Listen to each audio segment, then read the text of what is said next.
a cough. Think my boss would believe it. This weekend I did a lot of drinking. My voice sounds deep, so it just might fly. Start thinking that I just might try. Clear my throat, look. Hi, this is Andrew Hall. I'm not feeling too well. Think I got the flu, but I really can't tell. Voices all scratchy and it started as well. Well, you know I might be contagious. It feels like that it's in the early stages. My girl had it, and I think I caught it. Oh man. Oh yeah, dude bought it. Hooked on a sentiment and never even thought it. It's time to get to sleep, restart it, 'cause hey, really not prepared to begin this day. Up last night at a show too late. Too many drinks and too much smoke, and I wasn't even rapping, just laying low. Hold up, I gotta get the cell phone. Hello? It was nice, talking real fast. All I made out is jumped at the past.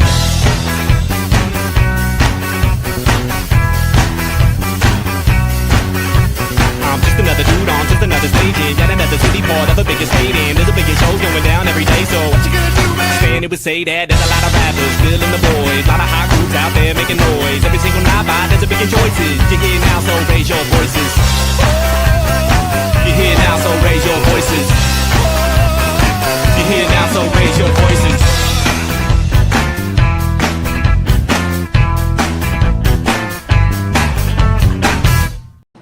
Got my fingers crossed for a little freaky deaky. What up? Welcome, Chuck in Tennessee, the chairman. Prestigious name. Lou, Tutty Bug, Jeremiah, the Occult Rejects. Good to see you again. Let's see, Locksmith Jeremy, David Harbor, Peace Dynamo, and that's everyone so far. All right.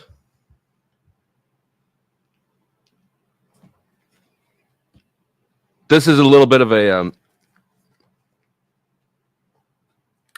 gloat stream. How's my audio? I assume it's good.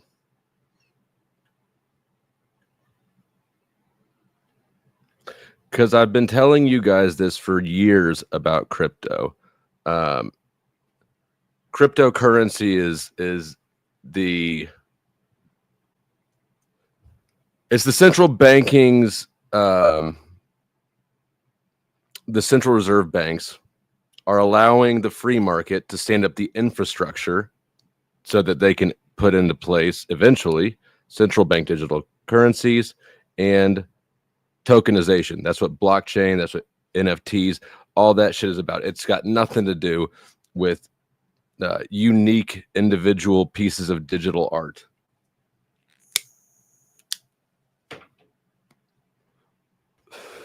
Eventually, they want to be able to put everything on like a stock market and trade it that way. All your assets will be there.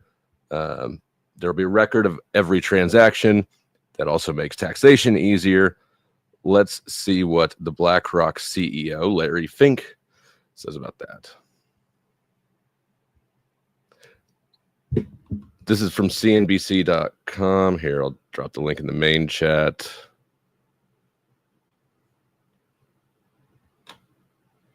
Tokenization of the market, from stocks to bonds to real estate, is coming, says BlackRock CEO Larry Fink, if we can solve one problem.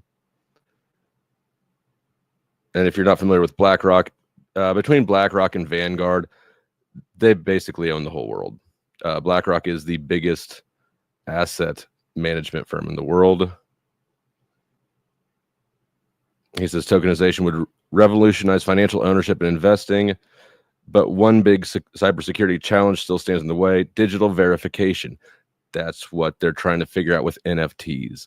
That's what they're trying to figure out with blockchain. They're trying to figure out how to take that risk out of it. If the vision of Larry Fink, CEO of BlackRock, is the world's biggest money manager, becomes reality, all assets from stocks to bonds to real estate and more would be tradable online on a blockchain. Ta-da! I've been saying that for, what year is it? For 5 years, at least. Every asset can be tokenized, Fink wrote in his recent annual letter to investors. Unlike traditional paper certificates signifying financial ownership, tokens live securely on a blockchain, enabling instant buying, selling, and transfers without paperwork or waiting, much like a digital deed, he wrote.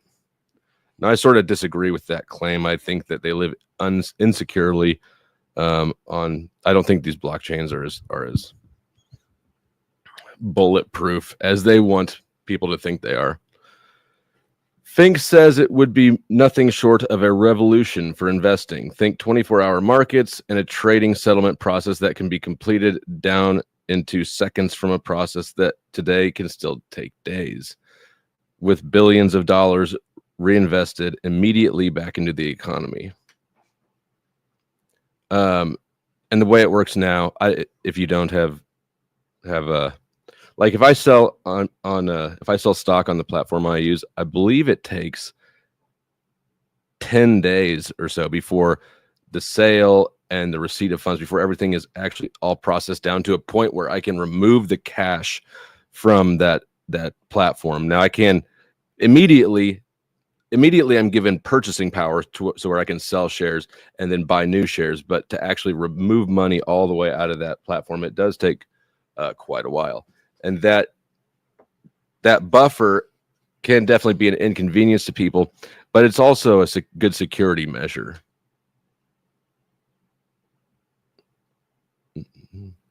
But there's one big problem, one technology challenge that stands in the way: the lack of a coordinated digital identity verification system.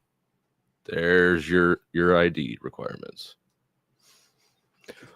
While technology experts say Fink's idea isn't improbable, they agree that there are cybersecurity challenges ahead in making it work. Next section, verifying asset ownership in world of AI deepfakes.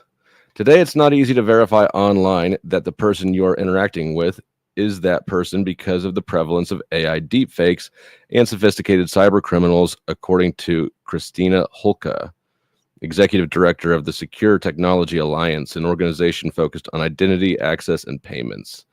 As a result, having a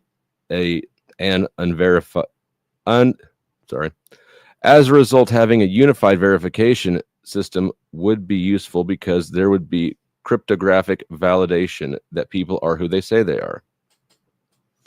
The financial services industry is focused on how to build a zero trust framework for identification. You don't trust anything until it's verified, Holka said. The challenge is getting everyone together about which technology to use that makes it as simple and as seamless for the consumer as possible, she added.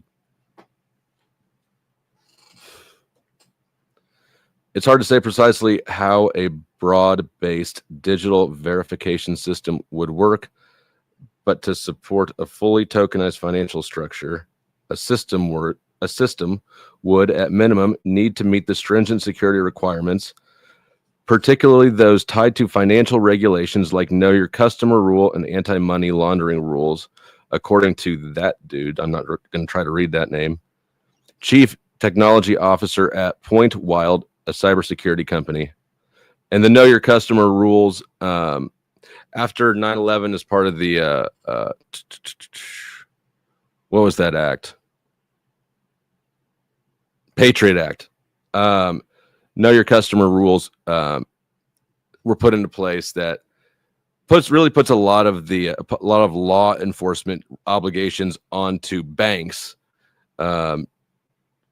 to make sure that there's no money laundering going on. So Know Your Customer rules requires that banks, financial institutions verify exactly who everyone is to open an account. At the same time, the system would need to be low friction and quick. There's no shortage of financial tools today, especially in the field of cryptography, that can effectively bind a digital identity to a transaction. Ramzan said, 15 to 20 years ago, this conversation would have been a non-starter.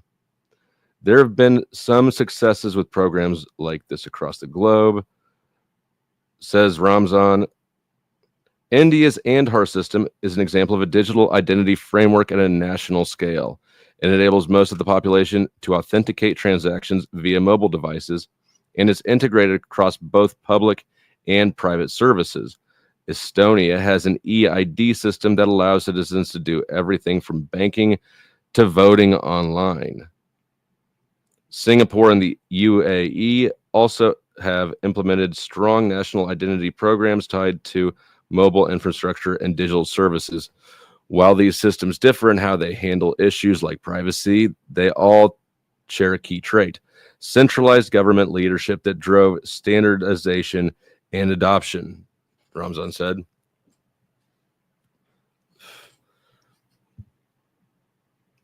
For bonus points, who knows what it is when you have an economic merger of public and private sectors? Bonus points.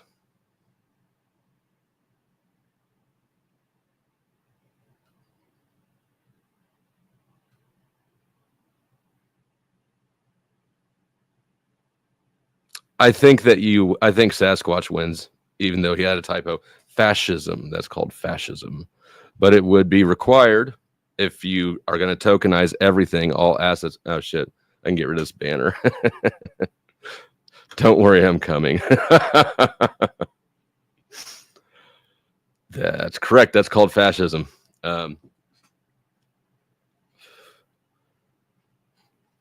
But again, I don't see how they could work anything like this out without a good degree of it. While a centralized system involves one challenge, the storage of personally identifiable information and biometrics data is a security risk, says David Mattei, a strategic advisor in the fraud and AML practice at Datos Institute, which works with financial services, insurance, and retail technology companies. Notably, there have been reports of data stolen from India's Aadhaar system. That's the government system. And last year, El Salvador's government had the personal data of 80% of its citizens stolen from a centralized, government-managed citizen identity system. A lot of security experts do not advocate having a centralized security system because it's kind of like the pot at the end of the rainbow that every fraudster is trying to get his hands on. And in addition to that, I'll point out that government systems,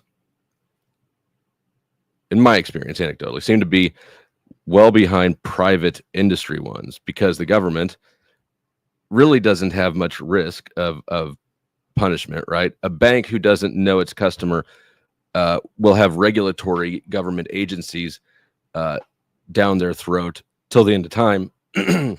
But a government is, at the end of the day, accountable to itself. And it competes with itself, right? There's not private market competitors, so it's got no fear of punishment, and it's got no incentive for improvement. Honestly, I think that I would trust a government system to have all my information, which it already does, but I trust that less than I trust private industry to a large degree. Also, these databases are hacked into way more frequently than I think most people realize. So, what was it? I think AT&T just had another. I mean, they happen all the time, so much so that it really doesn't make news a lot anymore. In the U.S., there's a longstanding preference for decentralized systems for identity. On mobile devices, Face ID and fingerprint ID are done not by centralizing all of the data in one spot at Apple or Google, but by storing the data in a secure module on each mobile device. This makes it much harder, if not impossible, for fraudsters to steal that data en masse.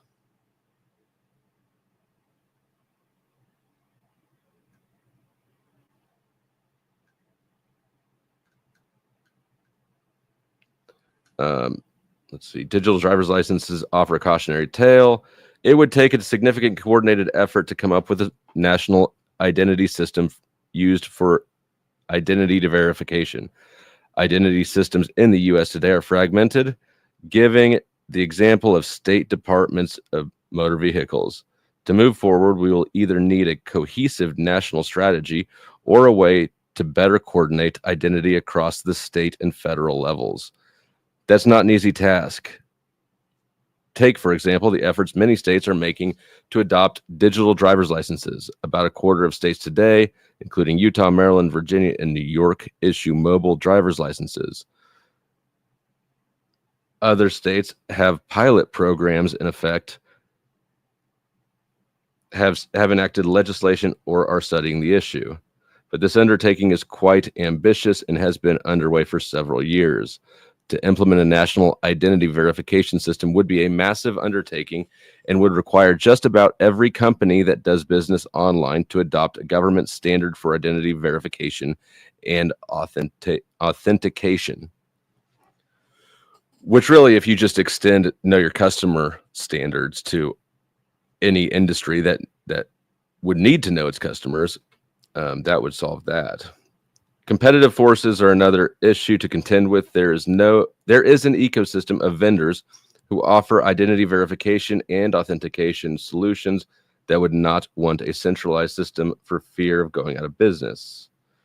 There are also significant data privacy hurdles to overcome. States and federal government would need to coordinate to resolve government issues, and this might prompt Big Brother concerns about the extent to which the federal government could monitor the activity of its citizens. I think those Big Brother concerns are very valid. Right? I don't necessarily think that I want a world that moves this quickly. Well, let me finish this article and then I'll give my thoughts.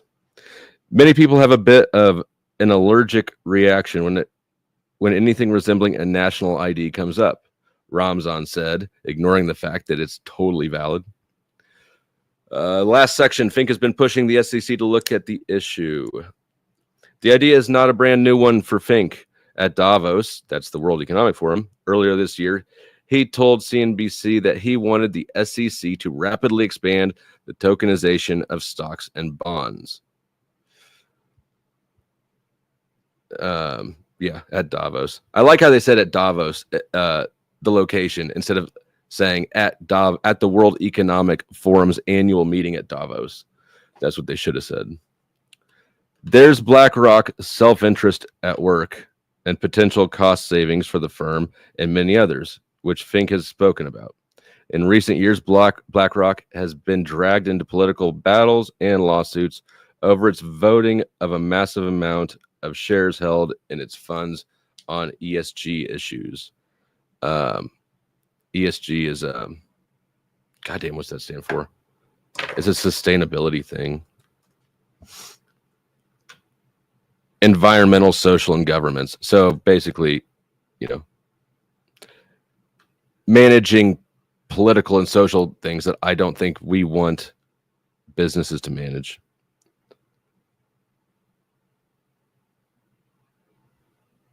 We'd never have to vote on a proxy vote anymore, Fink told CNBC at Davos, referring to the tax on BlackRock. Every owner would be notified of a vote, he said, adding that it would bring down the cost of ownership of stocks and bonds. It is clear from Fink's decision to give the issue prominent placement in his annual letter, even if it came in third in the order of issues he covered behind both the politics of protectionism and the growing role of private markets, which I think, interestingly, the politics of protectionism is a public issue, and the growing role of private markets is, of course, a private issue. He's trying to blend the two. That is the World Economic Forum's main objective, is how do they phrase it? Cooperation of public and private sectors, which is a really friendly way of saying fascism. And what's needed to make this a reality, he contends, is a new digital identity verification system. The letter is short on details, and BlackRock declined to elaborate, but at least on the surface, the solution for Fink is clear. If we're serious about building an efficient and accessible financial system, championing tokenization alone won't suffice. We must solve digital verification too, he wrote. So again, this is the world's biggest private asset ownership management company. And this issue he's championing is a public one. He wants the government to ID people digitally.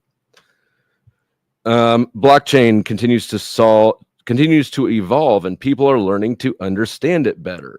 Accordingly, there are initiatives underway to think about how the U.S. can achieve a broad-based identity verification system. Holka said, there are technical ways to do it, but finding the right way that works for the country is more of a challenge since it has to be interoperable. The goal is to get to a point where there's one way to verify identity across multiple services, she said. Eventually, there will be a tipping point for the financial services industry when it becomes a business imperative. Holka said, the question is when, of course. And by business imperative, she means you either get on board with this system or you die.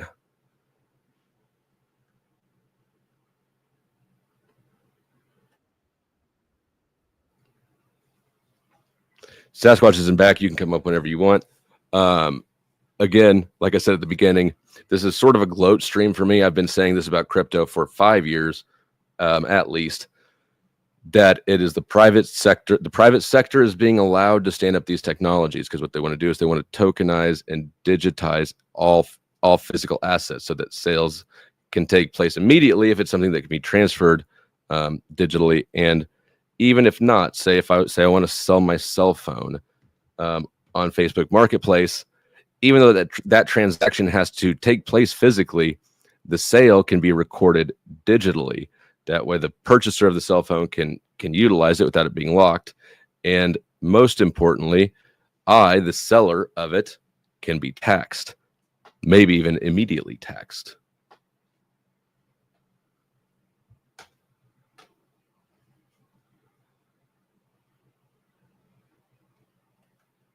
Cashless is not inevitable. I disagree. I think that a shift out of the current payment infrastructure is inevitable. The SWIFT system. I mean, most of you know that I was a bank loan officer for a decade, right? So I got to see the backroom shit that goes on in a bank, and I'm more aware of the infrastructure load that financial institutions have in order to process payments, right? Most people just swipe the card and the magic works. That's actually a lot of stuff that goes on behind the scenes there. And I know that they want to make it more fluid and efficient.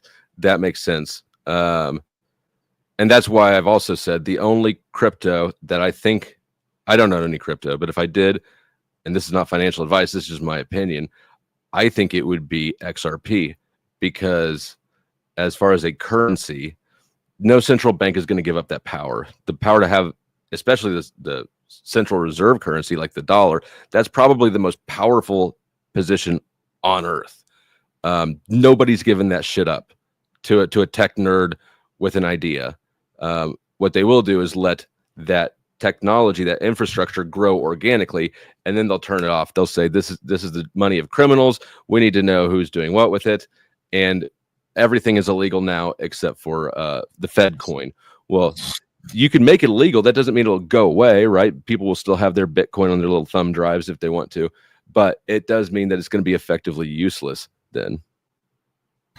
All right. So this is hold on. Let me finish the thought. That's the reason, though, that I would said Ripple, because I understand that is a part of a technology that might have utility, and it's not being sold as or promoted as a currency. Go ahead. Digital version of Papers, Please. Every time you do any sort of exchange of any description involving these digital currencies, it's Papers, Please. You have to prove who you are, that it's you, which I mean might be more secure, but I'd rather have a hunk of freaking gold in my basement, to be honest. Stack of silver notes. Yeah, me too. I don't think that I say using a silver bar as an armrest. Right. I don't think that cash will go away entirely, because there's just too many people that want it, including the powers that be. Everybody wants a way to do anonymous transactions if they need to. I do think, though, that more and more assets, particularly big assets, real estate, right, vehicles, things like that will be tokenized. Let's be honest, bro. If you can't buy an RV at 2 in the morning behind a Waffle House, do you really want to live in that world? Nobody wants to. I've bought so much shit because I'm the only person some of these people know who can come up with $3,000 at 3 a.m. But also, like, I think if we look at objectively at how government money works, our government would be screwed if they won the war on drugs. Right. It's like what, 1/3 of the budget? I don't know. It's massive though. There's a massive industry, both on the on the books and off the books. Right. The fighting the war on drugs is massive money, but also facilitating those drugs to come into the system in the first place. Shout out to Iraq and Iran.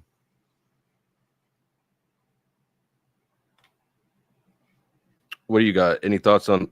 You got something else behind the scene? Oh yeah, I've got a little thing that Mr. Finkel did not. Mr. Fink did not a week ago on CNBC, but I'm gonna get to that in a second. It's sort of a little bit of a different topic. This tokenization concept's kind of got my brain tickling around. So cashless, no.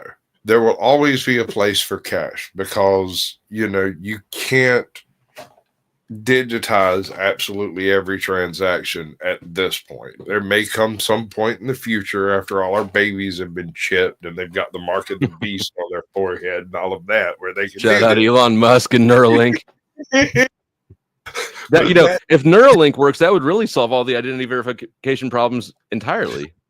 But that day has not come. It has not reached that point of hellfire and damnation. It has not reached that location of loci. We are still on the very precipice of the tribulations. Can I get an amen? That's that what was the book of Daniel? Anyways, I'm not going to go down that rabbit hole, but yeah, that would really solve all the problems. In a way that other bioidentity things can't, right? Like I can lift a thumbprint off of a glass, for instance, with a piece of tape. Not that I'm teaching anybody how to do things. A little bit of super glue, a little bit of tape, a little bit of doing at 2 o'clock in the morning. We're the two most competent, sketchiest people on YouTube. We gotta be. The fact that I know that and then I reference it and you knew the rest of it is wild. Don't mess around and leave me a pencil. Right. So, all right, well, let your brain rattle around on that. All right, so the tokenization concept, right? The issue I have with the tokenization is there's no limit to the number of tokens that can be created. So you can have as many artificial currencies as you'd like to have, and any bleeding of the primary currency that's chosen can just be offshored into these losses on these ancillary ghost currencies, these ephemeral figment currencies, and be like, oh well, it's like money laundering 101 without the fallout. You can't even charge you because it never existed. Right. Another reason I think that cash will be around forever is because this tokenization system, I don't see how it could work. I don't think that the population at large, if you consider all the people shuffling around the planet, I don't think that we can handle it. I think that any system that is that thorough will also, be too thorough the other way. I'm locked. I haven't used X in about 2 months because I got locked out of my account. And I just haven't gotten around to opening it up. I was not a big X fan anyways, but that sort of thing. If you get locked out of your finances, I mean, you and I have tried to talk to YouTube. You can't talk to YouTube. You cannot talk to YouTube if you have an issue as a content creator, at least not at my level. As a content creator, your best bet is to find a bigger content creator with a better connection to YouTube and talk to them privately. And if they decide to mention anything, it might get picked up. Maybe. So then if you consider that sort of same process, but for your identity and your finances, I mean, there'd be people just dying in the ditches, it seems. Yeah. But I mean, I just don't see this off-putting cash. As I mean, there are way too many drug dealers in Compton to let that happen. There are way too many drug dealers in Miami to let that happen. The simple concept of money laundering in general and how easy it is to do with cash will make that impossible. I mean, illegal transactions, I think. Illegal transactions that, again, to make it clear, the government does not want to stop, or else they would be in big trouble. Those would be a lot harder, if not impossible. But money laundering itself, like on a bigger scale, I don't know. I mean, if you've got the $10,000 is the mandatory currency transaction requirements. So if you think about how much illegal money is moving around the world, the global economy, $10,000 is really low. It's going to be hard as hell to get $1 million of illicit money into a financial system without paying a hefty fee. True, but what that also does, because the $10,000 limit is there, normal everyday people who decide to do things either out of country or with an international bank transferring, 14 grand to go buy an RV or something, that also raises a red flag, and you end up getting audited for stuff like that. Just not because you've transferred anything out of the country, but because it looks like you might be staging it to be transferred out of the country, and you catch an audit, your stuff gets frozen for like a week, maybe 2. I've had this happen 3 times. I've had it happen so often that, like, you remember the conversation I had with the chick that was like, you called the IRS and actually got someone. I'm like, yeah, they actually do have a line for people with money. Oh, yeah. You call the IRS and get an answer if you owe them enough. If you owe them money, they'll answer. Yeah, but see, that's the issue with this automated stuff, is that ultimately we're humans. We have human issues, and sometimes it takes a human to resolve it if it's not a cookie cutter process. Exactly. And I mean, like with Cash App, I love Cash App. Cash App's my favorite payment out. If you make a dono to me, Cash App is my favorite way to get it. Yes, that was a hint. That was a hint. So Cash App, I had a problem with my Cash App. Could not solve it. Called them up, hour on the phone, couldn't solve it. A couple of months later, I called them up again. 45 minutes on the phone, I get fed up, hang up. Not long ago, just a few weeks ago, maybe a month ago, I called up and I got some dude named Rashid. Rashid is an angel from beyond heaven. This man sat down and went through and figured out that I had a phone number from a previous Cash App, and I also used a name that was similar to another Cash App, and then I received a whole bunch of tiny donations that were more than $200, like really quick, and all of these are red flags. And so I had a whole series of red flags on my account that had not been resolved, hadn't timed out, hadn't gone away. And so he had to go in and basically go to his boss with each one of them, clear it, and then bring it back, verify it, verify my number, verify my name, verify all of my details. And now my Cash App works. Send me money. When I had an issue with, well, actually, so I have my normal Cash App account, and I don't know, 6 months ago, I made a new one because I wanted it to be more named along with the line of the channel and separate from my personal stuff. It worked fine for about 2 weeks, and then one night, oh my God, what was her name? I remember the chick, Pink Dick, the white chick or the black. Yeah, she sent you some money and then freaking tried to get it back. So she sent me 3 $20 payments that night while she was on stream. Hammered. The next morning, yeah, she was drunk. The next morning, I wake up to a text from her that said, "Hey, I accidentally overcharged, or I got hacked, and I meant to send you one transaction, but it pulled 3 of them. So I reported the other 2 as fraud." Even though I watched her do it live on my stream, and forget it. I had to completely abandon that entire account, completely toast, because of one drunk reporting a fraud.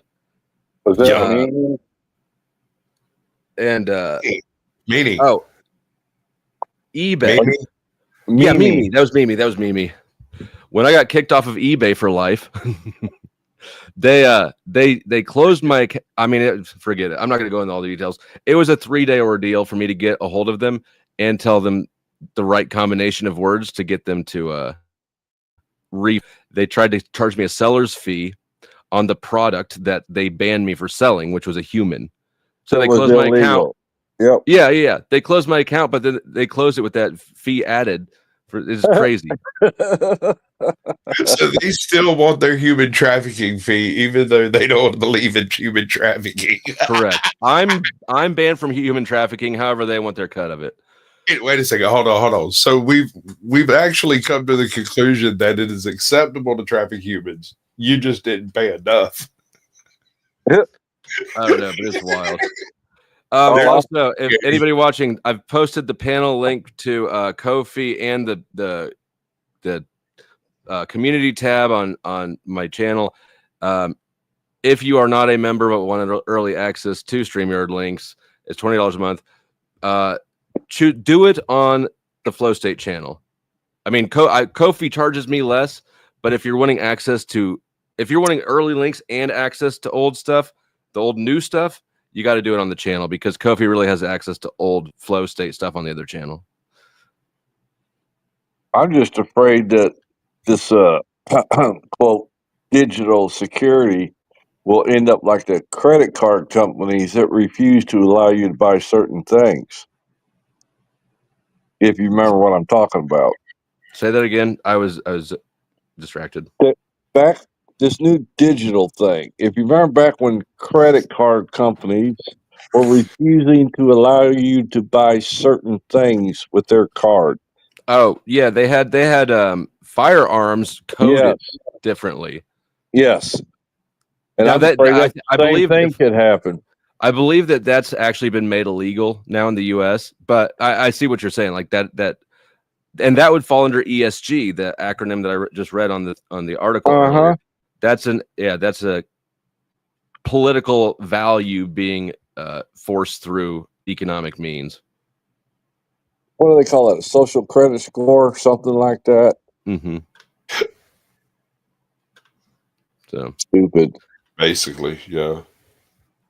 So this is Mr. Fink. About a week ago, he comes up right after the opening bell on CNN.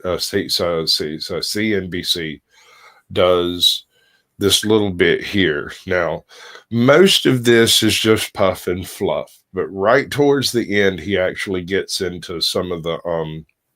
It's like he's getting fed up with being on camera and he's ready to go, and he starts kind of talking in kind of clipped tones. I want you to listen to how he talks through the first bit of this, and I'm going to skip to the end to the part that I'm talking about, and tell me if you think it's the same thought process behind it, right?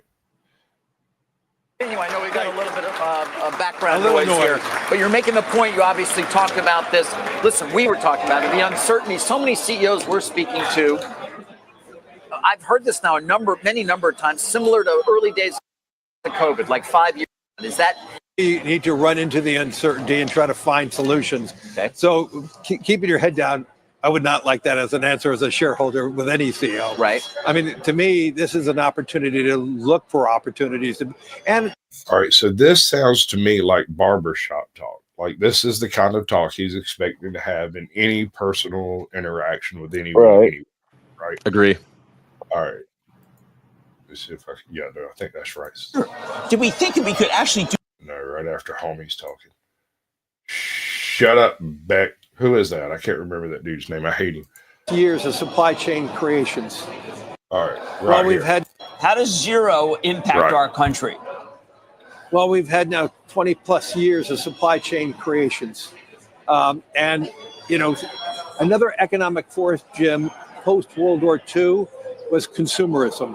So we built the whole foundation of economic policy around consumerism, providing Americans with the cheapest products. Right. And so that was the foundation. Now, did that come at a cost that some of our communities were decimated, where they lost jobs? Absolutely. So. Okay. So this is the same guy wanting to tokenize the economy, who just stated factually that we decimated ourselves by turning all of our manufacturing and consumerism to China. I did hear that, right? Yeah. But can you play that little clip again?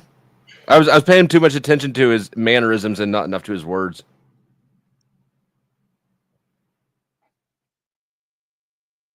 All right. So the concept is zero consumption of Chinese goods, right?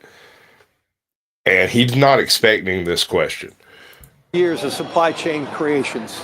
And, you know, another economic force, Jim, post World War II was consumerism. So we built the whole foundation of economic policy around consumerism, providing Americans with the cheapest products that we could. And so that was the foundation. Now, did that come at a cost that some of our communities were decimated, where they lost jobs? Absolutely. So maybe we went too far on the whole concept of consumerism. But let's be clear, the major economic foundation was based on consumerism. And so we wanted our companies to go around the world to find the best places to provide the highest quality at the cheapest prices, so we could do more. And right. I mean, consumerism is a dirty word, right? So what he's doing, he's injecting a moral sentiment into the conversation there, into the concept of we are the consumer. There's an unintended but absolutely necessary but at the very beginning of that statement that he did not say. We are consumers. We are the consumers. That's the agreement we made. We're going to consume, and personally, I don't think there's anything going to stop it. We're going to consume. The difference is, do we consume goods from over there or from somewhere else? Right? It can be from anywhere else, and it would great profit in the world economy. Everybody on Earth is a consumer, right? So really, when we're talking about economics, the game isn't necessarily are you a consumer? It's how much do you consume relatively, and that's what wealth is basically. Yeah, how you consume compared to your earnings, right? So if you consume more than you earned, you're a deficit. You're in debt, right? So there's some other money coming in from elsewhere. Okay. Go ahead. If you're earning more than you're consuming, then as far as the GDP is concerned, you're a deficit because you're saving money somewhere that you're not actually using in the economy, which is a weird kind of impetus for the government to prevent that you don't normally think about whenever you talk about, I'm going to save a little bit of money and buy a car. Where the government doesn't want you to save money. They want you to spend money. Go ahead and buy that car and put yourself in debt to do it. Was that 08, 09 when you was lucky to get 0.001% on your savings account? Yes. Yeah. I graduated from college with an economics degree in 09. So I walked right into a workforce of yeah. Do you know how weird it was being a loan officer? Like having people that qualify for loans and me being like, we're not going to loan you any money because we would lose money. Well, it's the same. Why put money in the bank if you wasn't going to make any money? You're not. I mean, let's be clear. You're not. If you put money in the bank to sit on it, you are not going to outpace inflation. You're just not going to. Correct. It has to be put into some sort of an asset that produces more than the government is going to consume gradually over time. The past few years, ever since that whole little closet case of the bug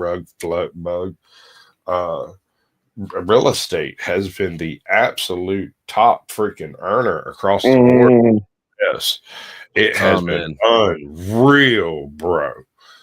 And let me pull this up. Actually, this segues nicely into this. I have not verified this. I haven't looked into any deeper than this screenshot I pulled off from Ash Crypto, but this is from yesterday. It says China's M2 money supply, which M2 money supply is just like the amount of dollars injected in the economy. The money supply just hit a new all-time high of 326.13 trillion yen. In both 2016 and 2020, China's money supply exploded first, and then other countries followed. Imagine when the U.S., Europe starts quantitative easing, massive liquidity will pump the global markets and Bitcoin. So I see Bitcoin as a failure. Bitcoin's trash, and it's a scam. If you don't buy Bitcoin, but I really need to look into this, or maybe somebody in the audience knows this, because I hate to just take this Ash Crypto account's word for it. But I'm not sure I understand what's being said here. So what it's saying is that China is printing money. Yes. Historically, when China prints a bunch of money, the rest of the world also starts printing a bunch of money. So to me, that says that we're going to have a quantitative easing is money's printing. And so it's predicting that we're going to have a lot more money printing in the rest of the world soon. I don't think so. All right. So all right, historically speaking, and I'm speaking a little bit. I'm repeating something that someone else has said. I have not So verified. just before you skip ahead, just because Flo asked. So it shows here a year ago in May, they did 250K, and then now they're up to 350 approximately, and that's every month. Money that's yen that the Chinese government is printing every month. You got to remember that subsidies included in there that they're paying right. So their companies to sell their products cheaper on the market. What? That's per month. All right.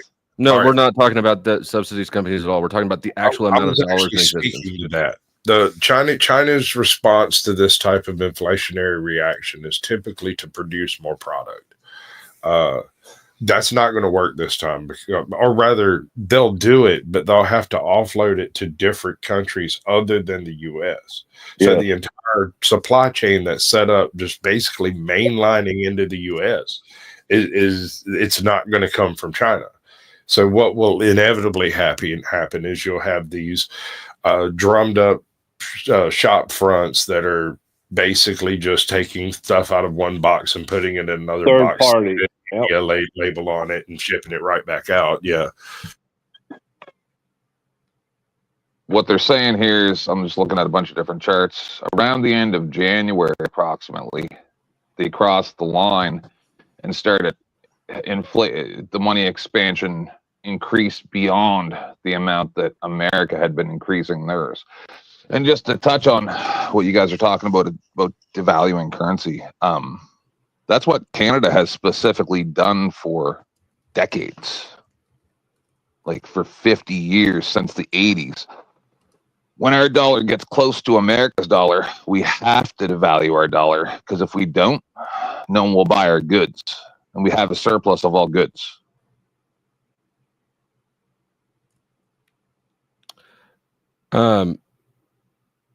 Real quick, in response to Rude Mud Crab's thing here, says China's inflation is probably lower than the U.S., and I assume these are Chinese numbers. China lies. I mean, everybody lies and calculates, changes the way things are calculated.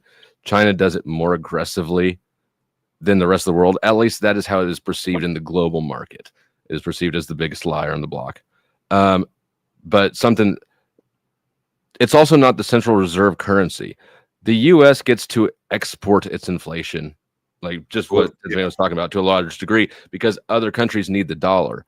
And we don't need other countries' currencies. Nobody in the U.S. has ever had any need for a Isn't that where the bonds come from that they buy? I don't know what you're asking. The foreign countries that buy our bonds, our treasury bonds. Okay. They're banking on the value of that bond. They're investing, so to speak, into the U.S. economy.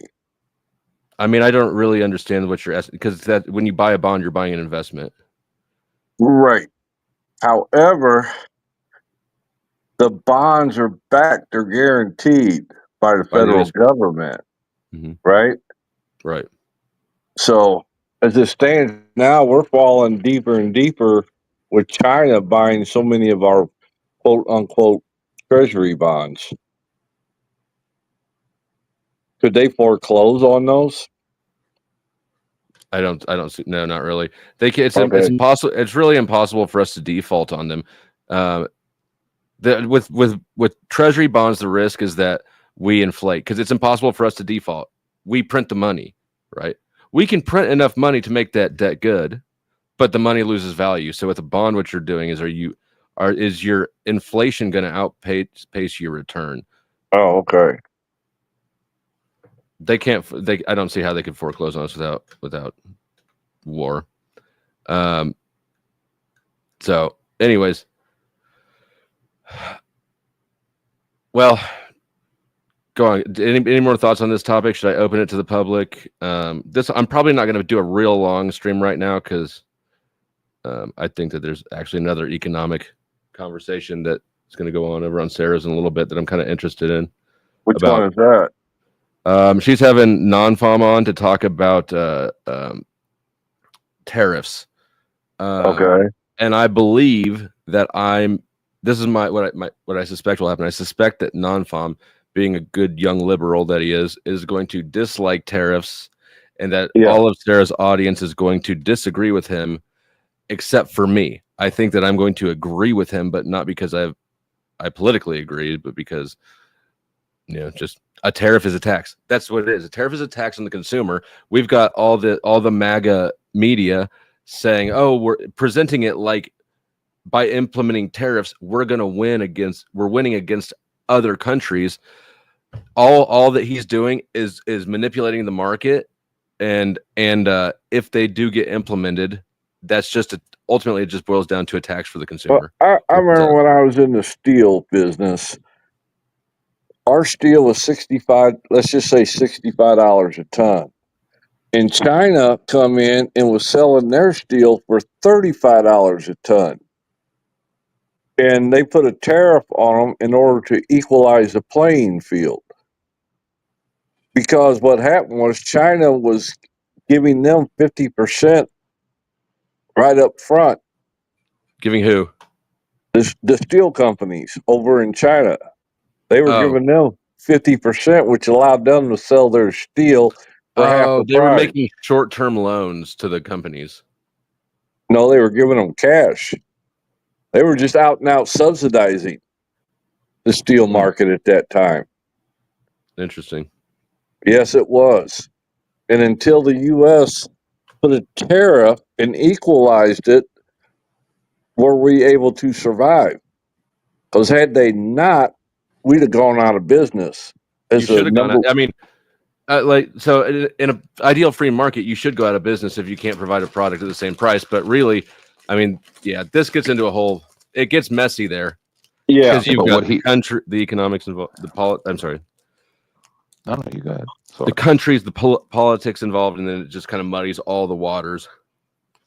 I would love to say we should be able to buy cheap steel and let domestic producers go out of business, but I can't because the economy isn't that free or that simple.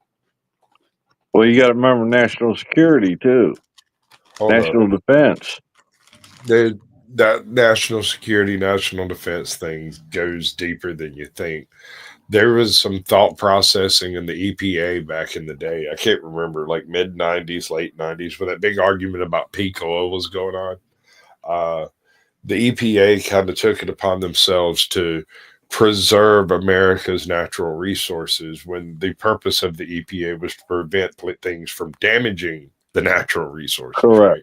And they interpreted that to mean you can't dig. You can't use the natural resources. Right. Yes. Exactly. You can't mine it. Don't disturb it. Now, there's two schools of thought here. There's one saying you're impoverishing the nation by forcing us to do our dirty work outside of the borders, which is naturally more expensive. But in the consumer economy we have today, it's not more expensive. As a matter of fact, it's cheaper out there. Yep. Yeah, because we spent billions of dollars between the EPA and the other branch. I can't even think of the three-letter agency just to avoid fines each day for pollution. We spent millions, if not billions. Yeah, I think the entire environmental. Sorry, I got caramel in my mouth. Katie so one thing, she bought a whole bag of Twix. I'll let you chew for a second. One thing, I don't know as much about economics as Flo. I have worked for banks, so what I do know a bit about is international trade and tariffs and stuff like that, because I'm a nerd. And one of the major issues is that, like when he was talking about China, I just know about Canada is one unfair advantage that Canada has is we have a surplus of almost everything. So when it comes to milk and other things like that, sorry, I was just moving stuff. We subsidize that as a country. Like we actually just like America with crops, right? So we already have a surplus, and we're supplementing it. Same thing with China, is they're supplementing it, right? So that's why America has to sometimes put tariffs in place. That's why there were softwood tariffs for a long time with us, with America. Is there a point there somewhere that I missed? Yeah, I lost the point. It is the government subsidies, because Flo was like, it would be great to have just a fair open market, but you can't have a fair open market because taxes and subsidies are not uniform country to country. So if you have a country like China that has somewhere between 1 to 1.5 or whatever billion people, who knows, and your government is subsidizing them as well, well, then that's on fair playing field. So you have to put tariffs in sometimes. Yeah, there's really no way. There's no way to have a free market without having like a one world government or in one currency. So it's an ideal that I know that I have that is not borne out in the real world. I guess I'm happy that I'm not in charge of making these decisions, but because there really isn't a easy way to do it. But ultimately, we've been benefiting for. And I got as much heat as Nixon gets for ending the gold standard. He then tied it to oil. Hey, I think Nixon did a whole lot more. Look, this fucking country, we produce two things: dollars and culture. And culture's trash, and the dollar's worse. Okay. Okay, so the point is, I think that by removing the gold standard and tying it to OPEC, we've been able to export our inflation to a large degree, and that has allowed us in America, in the U.S., to benefit economically in a massive way that we haven't actually earned materially. The invisible money, that weird unending pocketbook of slush fundery that seems to just flow, ever flowing from the federal government. Yeah. It's like funny money. It's, what is that reference? Fiat currency. It's so inflationary. Inflation's good. Deflation is far worse. Yes. Deflation. One second. So deflation is bad for people who have a retirement 401k or something like that, or have real estate or investments. But the problem is more than, I think it was 67%. Last I heard someone quote it, of people who have absolutely no assets whatsoever. So I get it. You've got it the way around. The poor people don't give a fuck. You've got it backwards. Dude, you've got it completely fucking backwards. You have no idea what you're talking about if you think that's how it works. Do you think more people have inflation takes money or takes value out of the existing assets? So if I've got a pocket full of cash and they inflate it, my $100 in my pocket now only purchases as much as, purchases less than it did before. If it's deflated, that means my $100 buys more than it did before. Yes. Did I say that the right way? So your retirement fund has more purchasing power with deflation. Right. It doesn't make it worse for you. It makes no, it because better. that's when the stock market fails. The problem with deflation is if your money's worth more tomorrow, you're less likely to spend it, which has an impact on your economy. And also, when you take a loan out to buy a house, if the money's deflationary, that number stays the same, but the value you need to put out into the world to try and accrue those numbers becomes a bigger obstacle. Yeah, we're sort of trapped economically into a constant growth model. Well, not sort of, we are. Yeah, inflation basically has to, at minimum, pace with your population growth. Yeah, and the reason that it has to is because we have fiat currency that's lent by a private bank to the treasury at interest, right? So the first dollar was created at interest, but the money doesn't exist to repay that interest. And so it's forever then tumbling after, trying to play catch up to something we can't ever catch. We're chasing the dragon. And exactly. And hypothetically, if we went to a system where it was just gold and silver, say, you couldn't do that thing because there's only so much gold and silver in existence. You couldn't. Yes. So those things would be deflationary, and deflationary is not good for an economy.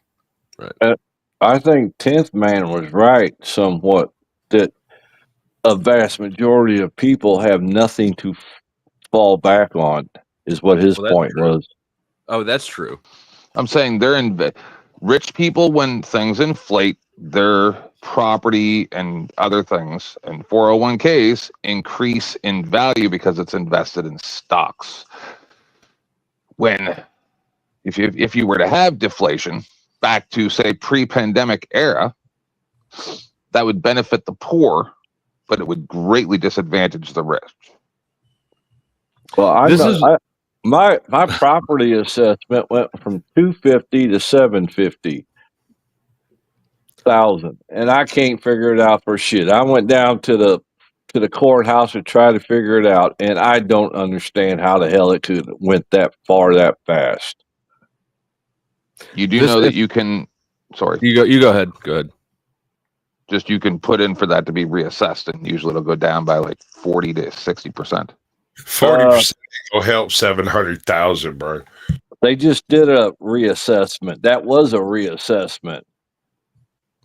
So just to and just in case anybody's wondering why drama content gets as much as it does, I've been streaming for over an hour now. I have not made a single cent. What? Maybe you need to donate some freaking money. Donate. Maybe you need to donate some freaking money. Maybe you need to donate some freaking money. Donate. Maybe you need to donate some freaking money. Donate some freaking money. I actually made more money earlier today before I started streaming. $1 a person isn't that much to ask. Shout out to Just Becca, the new Ko-fi member. I mean, fuck. On that original screenshot you showed earlier, though, that's a load of shit. China's mostly deflationary. They're not inflating fuck all. They inflate far less than most countries. It's just the usual crypto tar trying to post some shit to make people think that they should buy Bitcoin now. That's what I was afraid of. That's why I kind of prefaced it. I could see an inflation. I could see the necessity for an inflationary or for a quantitative easing period in the near future. Just given the big picture, but it's so unpredictable right now because Trump is whiplashing the economy with tariffs, not tariffs, tariffs, not tariffs, tariffs, not tariffs. It's really hard to see where it'll settle out at.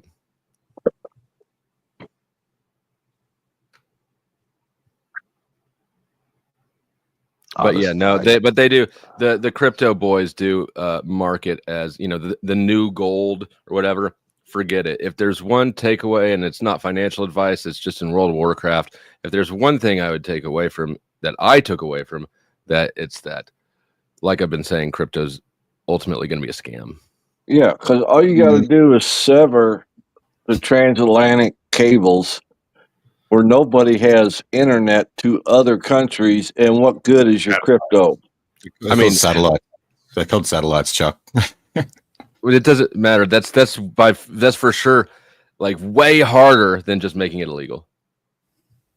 They've made it illegal before, though. Yeah, they have.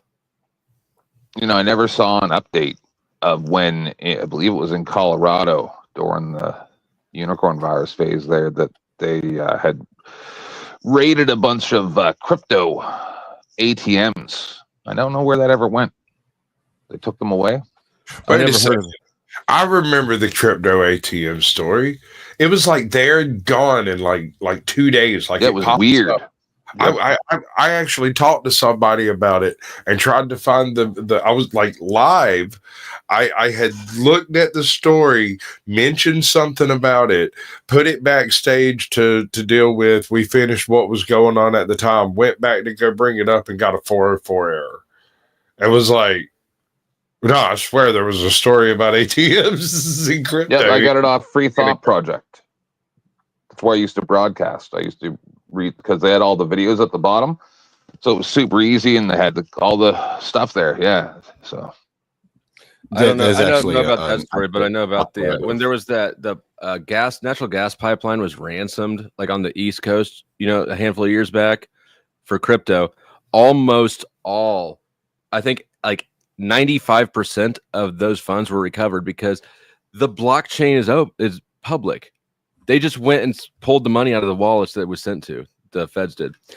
Lauren coming in with $1 super sticker. That's why I'm eating another Twix for her. Thank you, Lauren, for making this not technically literally an entire financial non-starter. But did you ever see the lady explain how she figured out how to track crypto? Because at first they thought, oh, you can't track Bitcoin. We can do anything we want with it. And then she explained step by step exactly how she tracked it. And it's like, oh. You can track it, but you can't track who owns what account. Yep. Track everything right to the person. No, you can't track right to the person at all. Yep, you can. Look it up. No, dude, I'm telling you right now, you can't. I don't need to look it up. I was in crypto since 2017. I probably know more about this shit than you know about yourself. No, she worked for either the federal bank or the CIA or it's like one of those. It doesn't matter. Yeah. You've got mixes, you've got all sorts of things. You've got fucking completely untrackable crypto networks.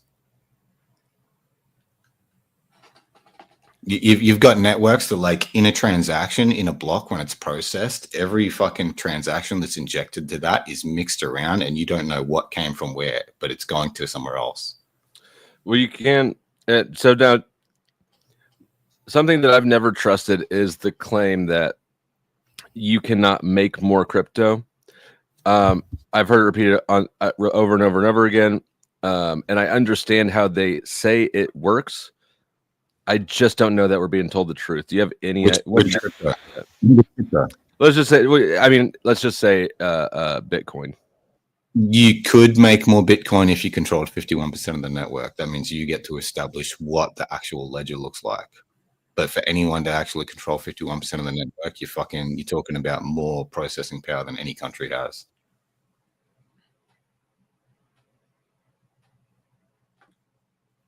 I just don't know how. I don't know enough about technology to know how I would ever. I can hear you say that. I just don't. I don't have the tools required to know how this machine works. You know what I mean? Yeah. Well, that's fair. Basically, it's a majority rules network. You know what I mean? Yeah. Which also I actually don't view as great. Yeah, it's not great, but it makes it unchangeable. Yeah. And by majority, you mean majority of tokens. Each token is if that's worth a vote. No, tokens aren't worth shit. I mean, not literally, but the majority rules. So somebody who owns more Bitcoin is going to matter way more than 1,000 people who own less. Depends. The only way he would have actually any power would be, say, if he owned enough Bitcoin to actually dump the market. Like if he could manipulate the market cap somehow. I don't think anyone really owns that much Bitcoin. If he was to say, okay, if you miners don't update with this or do that, then I'm selling my Bitcoin, then he might have some kind of fucking sway. But outside of that, he can't do shit. There's no voting capabilities with a Bitcoin. Yeah, you're talking about other networks where they have so it's decentralized, but it's decentralized to the point where you buy tokens to run a hot wallet, which means you're it's like a proof of stake network and not like a proof of work. So if you own a certain amount of tokens, you have voting capabilities on the network. That brings back a question that I had before we ever started this. I meant to try to get into that. Is this move towards crypto just a basis for the new stakeholder economy concept? Seems like that to me. It looks like that component of crypto, or that culture, that mindset, that worldview is being sort of shuffled into the new paradigm, and it's probably not on accident. There is good uses for blockchain, like to stop counterfeit stuff. Like if you like your physical purchases you were talking about before. If you were making purchases and you thought it was a genuine product and you found out it was counterfeit, then transactions could be reversed, sort of thing. Like if that physical item, like its certification, was on the chain, it can help with those sorts of things. It can help with games and shit, but I think Bitcoin's absolute fucking trash. It's way too slow. I have a question. Another one. You might be the person to ask this one. What happened to non-fungible tokens? NFTs, they still exist, but people it's just like non-fungible tokens. Yeah, it's like an ERC20 on Ethereum or some shit. It can be anything. Like you say you can make it a picture, or you could make it an in-game item. Say if you were playing a game like World of Warcraft and you had that hooked up on an NFT, then like that cool axe that you found in World of Warcraft, you might be able to sell on a blockchain one day. But like I said at the beginning, I think that all this is gearing at just trying to put everything on the market, everything that you worth owning. Yeah, that's not a great idea. It certainly sounds creepy to me, but the whole narrative that like it's so that you can buy this limited Hulk Hogan GIF. And everybody knows this is the real Hulk Hogan GIF. It's like, get the fuck out of here. Honestly, I think it's so they're probably going to try to move to tokenized land. So land for sure would be the first thing to see going. So 1,000 people can buy a house, sort of thing, and they can gamble on that. But yeah, the worst part of that whole thing you were going over was the decentralized identity. That's fucking terrible. Like that's what we have now. We have centralized identity, don't we? No, I mean not in the U.S. through corporate fictions, right? So you get 60 people to fund a business. That business is now the entity in question. All legal questions go to the business, not to the owner, unless it goes that far. Oh, you mean like LLCs and that sort of shit? Basically, it's all protections, and there's sort of a decentralized identity structure that keeps individuals from being held responsible. Yeah, I mean more the decentralized identity with having people's online identities stored in decentralized ways. But that's how it is now. I mean, I don't. That is a protection. You can get my not that I use biometric ID stuff, but if you were to want to get, say, my fingerprint, you have to hack me specifically. You can't hack Sasquatch and get all of our. That's a great protection measure, actually. Actually, sir, let's not go too far on that type of statement, because I'm like Batman. I keep backup plans for my backup plans. I don't think is that what they meant by decentralizing the identity? Yeah. Like your fingerprint is stored on your individual device, not at a Google database. Is what they're saying. Okay, I thought they were more talking about like social security, like your driver's license, like having that on decentralized networks. No. Okay, fuck that. That's good then. Ahimza says, cool topic, getting caught up. Well, I'm glad you like it. I am about to end the stream. It's a kind of a rage quit. Thank you, Lauren, for donating $1. The rest of you suck my dick. I'll be over at Sarah's in about half an hour anyways, so it's not that big of a rage quit. But thanks for watching.